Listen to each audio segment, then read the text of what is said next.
Anyways, let's go to the next video. Next video is about like the difference. So let me tell you the title, okay? Why do A24 movies look like that? You know, why they look different. A21. A21. See, like,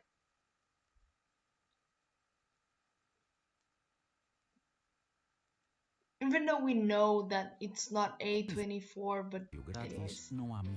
I don't think A24 made Euphoria, but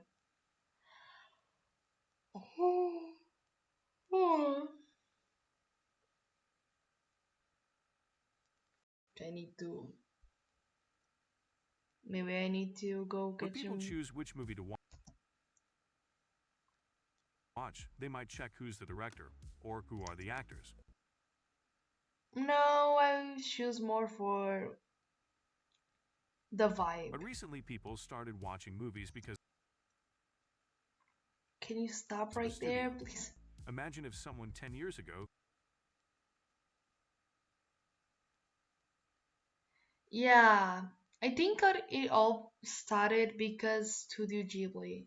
You know, Studio Ghibli, like a lot of people started to see like some videos from some movies from Studio Ghibli, and then it started became popular, popular, and then they started to understand that it's different, you know. But anyways, when people choose which movie to watch, they might check who's the director also this choice right there, it's kind of easy. I don't need to say anything. or who are the actors. But recently, people started watching movies because of a studio. Imagine if someone 10 years ago said you should watch a movie because Paramount made it. What the hell does this have to do with anything? Tell me what's happening! But nowadays, with the growing A24 fan base, many people watch a movie simply because it's produced by A24, gaining a reputation for films that are Yeah, cool, weird, and original. For them, the yeah, A24 logo in the opening credits serves as the stamp of approval of a good film. So, what has changed? Well, in many movies, the directors typically dictate the style of the film. For instance, when watching a Quentin Tarantino movie, one can anticipate stylized violence, sharp dialogue, non-linear storytelling, pop culture references, and an eclectic soundtrack. However, with A24, it's not just the directors that establish the style, it's also the studio itself. This style is evident in the majority of their films, so it's yeah. not surprising that you can often recognize an A. This style is evident in the majority of their. An A-lister with a non-act.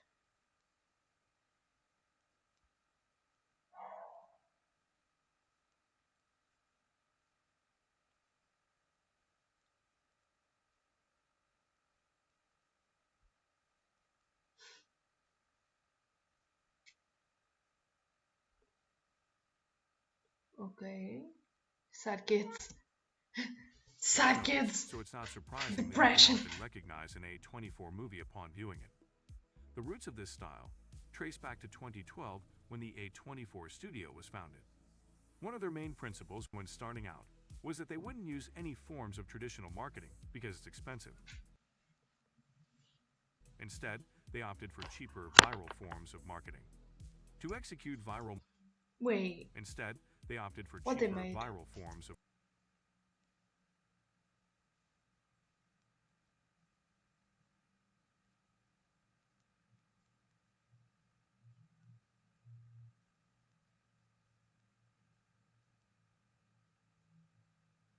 What?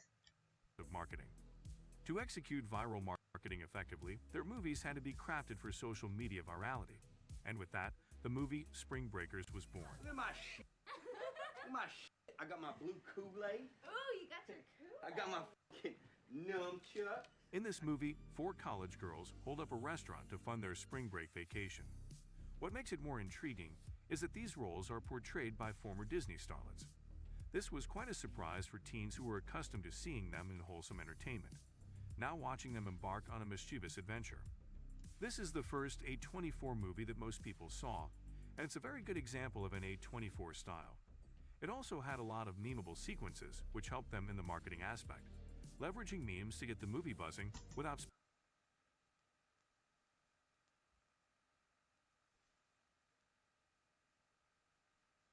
Did these guys already made a reference? They were just using it. Okay, stop, stop, stop. spending money on traditional forms of advertising. The movie has a strong artistic vision from the director Wait, what? which helped them in the example of an A24 style. It also had a lot of memeable sequences, which helped them in the marketing aspect, leveraging memes to get the movie buzzing.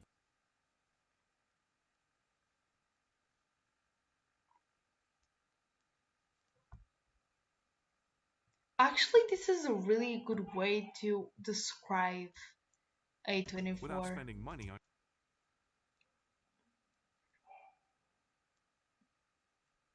traditional forms of advertising. The movie has a strong art Wait, buzzing without spending money wait, on wait, traditional wait. forms of Who are these guys? Who are these guys? Just really random advertising. people. The movie has a strong artistic vision from the director Harmony Korine, who stated that he wanted to make the film appear as a mixture of a Britney Spears music video and a Gaspar Noé film. And he very much succeeded with it. These striking visual choices and neon color palettes became the recognizable symbol and a visual language of A24 films. A24, it's not about the plot, it's about the lighting. If it doesn't look like it was filmed in a TikToker's basement, I'm not watching it. At this time, A24 was still primarily a distribution company. Unlike traditional movie studios, which typically handle both production and distribution, A24 focused solely on distribution. They would find independently produced movies that aligned with their principles and buy the distribution rights for them. Then they would do the marketing for those movies and make deals with companies that can show the movies to audiences. After 4 years of working this way, Okay. A24 started producing their own movies. Running around. Yes, you know. What I like. In Moonlight, black boys look blue. Moonlight was the first movie they both produced and distributed. This movie. All I have to say about this movie.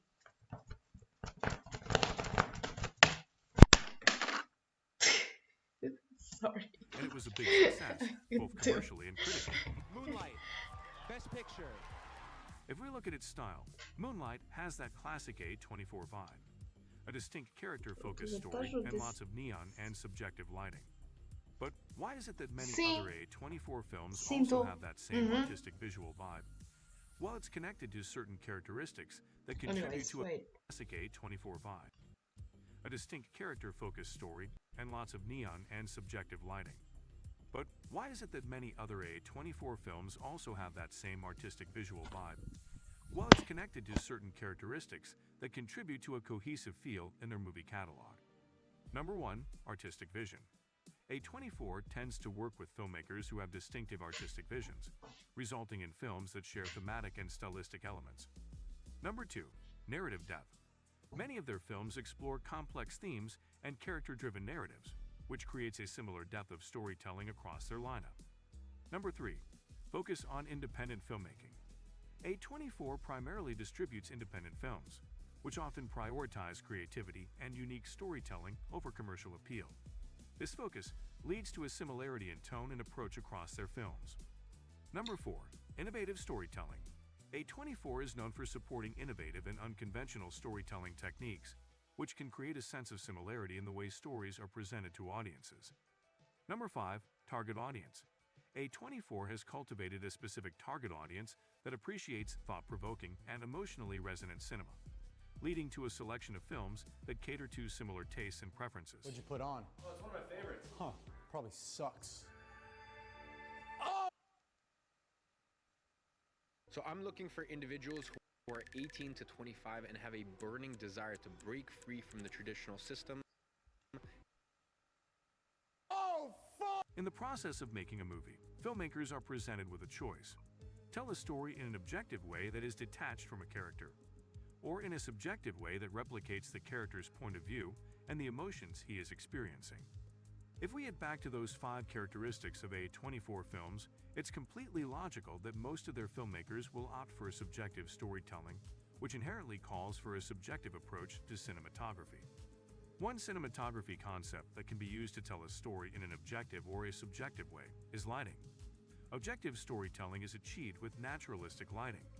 For more subjective stories, cinematographers employ more expressionist lighting techniques. This Oh, can okay. Okay, it makes sense. It's like the way that person sees the world. include using RGB lights or adding colored gels to add different hues of light to a scene.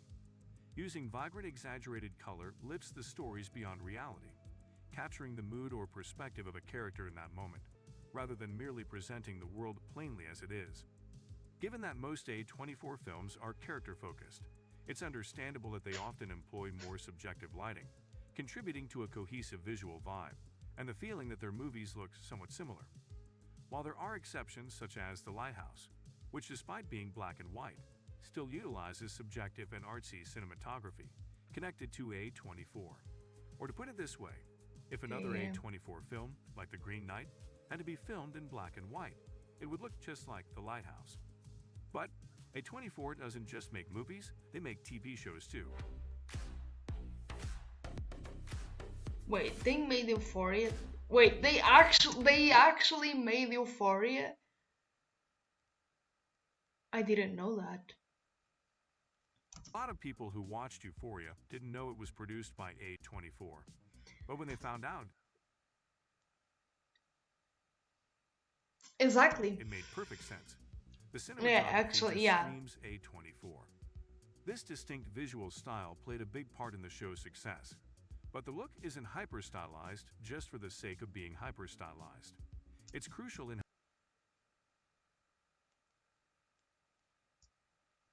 helping the audience understand what drives the characters.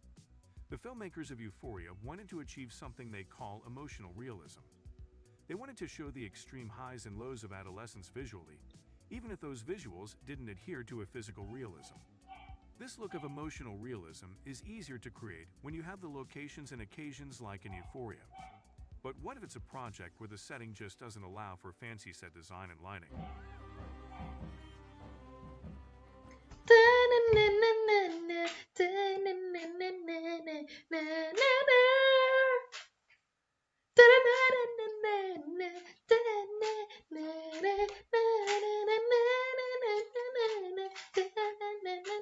Okay, enough, enough.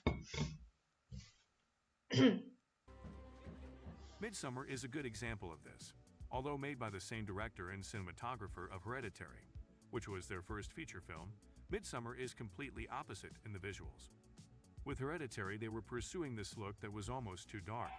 With Midsummer, they were doing the exact opposite, seeing how bright they It's can push too the light, movie. yeah. For Hereditary, they had a house that was built and could control the lighting any way they wanted. For Midsummer, they were filming on an open field. Despite being shot in the field, with no opportunities to use fancy lighting, they still created a style that stands out from other movies with similar scenery. The difference being that this time, they had to rely on lenses and color grading to create that dreamy pastel look. We could discuss the cinematography and colors of every A24 movie ever made, but why not focus on one A24 film that has every style?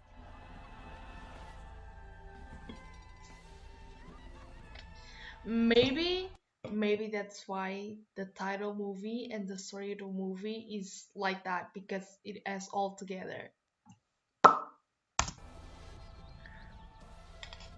Imagine you have to create a specific visual atmosphere for the film world from scratch. Now multiply this times 50. That's what they had to do for everything everywhere all at once in order to craft a multiverse that feels both cohesive and distinct across its myriad dimensions. The film doesn't just try to visualize the coolest and most extraordinary looks. Each universe is meant to encapsulate the emotional state of the character. If it's a reality where the protagonist hates being in, the filmmakers use this Netflix comedy look, with flattering color grading and ketchup mustard tones, which goes well with the bizarre reality. Compared to this, the reality in which Evelyn is an action star needed to be hypnotic and alluring.